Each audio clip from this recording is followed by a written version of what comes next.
Pasko, ang pinaka-espesyal na araw sa buong taon. Siguro naman mahalaga itong araw na to sa inyo, di ba? Siyempre, nakakatanggap kayo ng regalo eh. Biro lang, pero seryoso.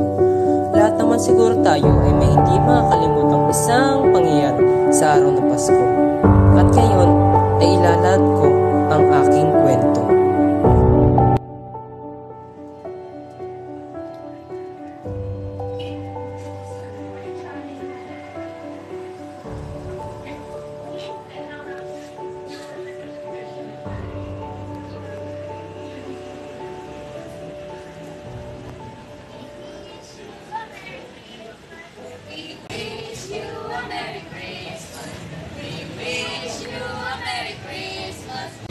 Wish you a Merry Christmas and a Happy New Year. Pasko po!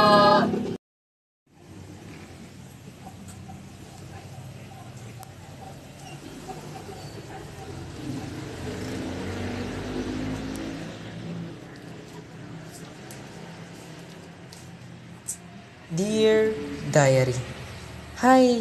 Pasko na naman. Ang dami na namang mga araling sa labas. Siguro, ang daming pera ng mga bata ngayon. Ako kasi, regalo lang lagi natatanggap ko nung bata pa ako. Alam nyo ba, lagi akong nakatanggap ng regalo kay Santa. Sabay namin yung binubuksan ni nanay.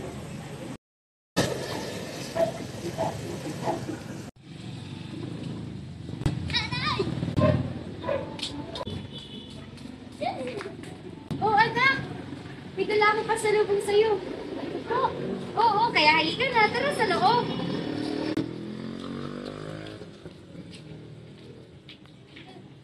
Anak, gusto mo bang makita yung pasalubong ni nanay? Opo. Pero bago yun, takpan muna natin yung maliliit mong mata.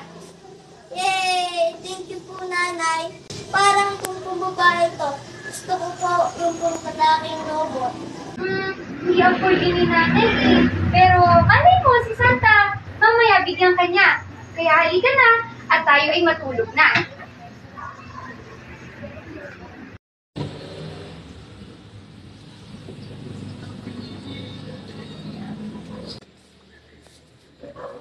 O Gab, magsipilyo ka muna ng ngipin ha. Amoy ko niya yung mabaho mong hinangain.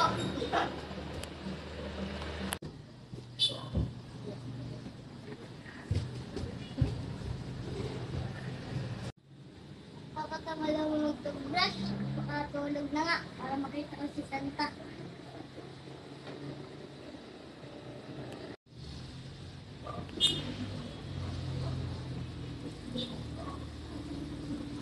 Oh, tulog na nga.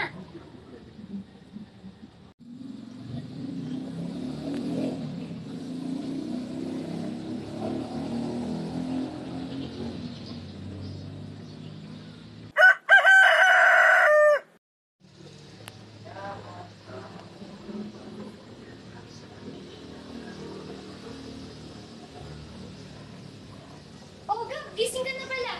Andito na yung regalo mo galing kay Santa. Yay! Nagpatunay. Oo, tingnan mo.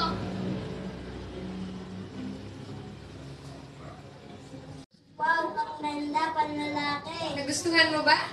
Opo. Magpatingin ko kay Santa, ha? Magpapakabait kang bata para sa susunod na Pasko, meron ka ulit regalo. Ito, Nay. Masaya ako na lagi akong nakatanggap noon ng regalo kay Santa. Isang araw nga ay nagdesisyon pa akong intayin dumating si Santa kasi gusto ko siya noong makita pero dahil doon ay may nalaman ko ang sikreto ni nanay.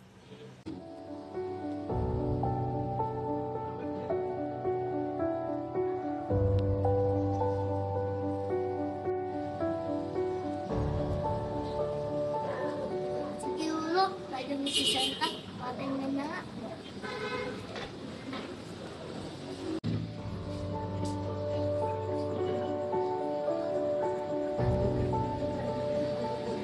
Tingnan na si Santa.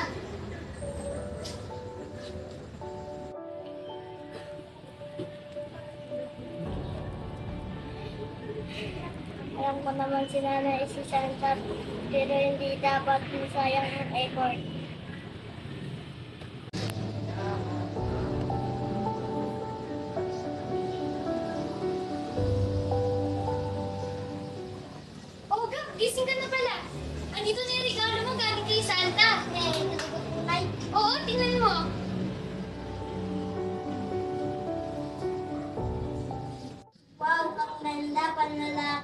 Nagustuhan mo ba?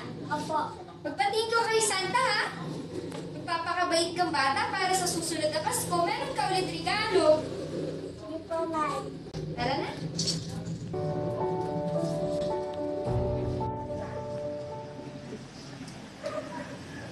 Hindi na malingit sa aking kalaman noon na hindi kami ganoong kayaman.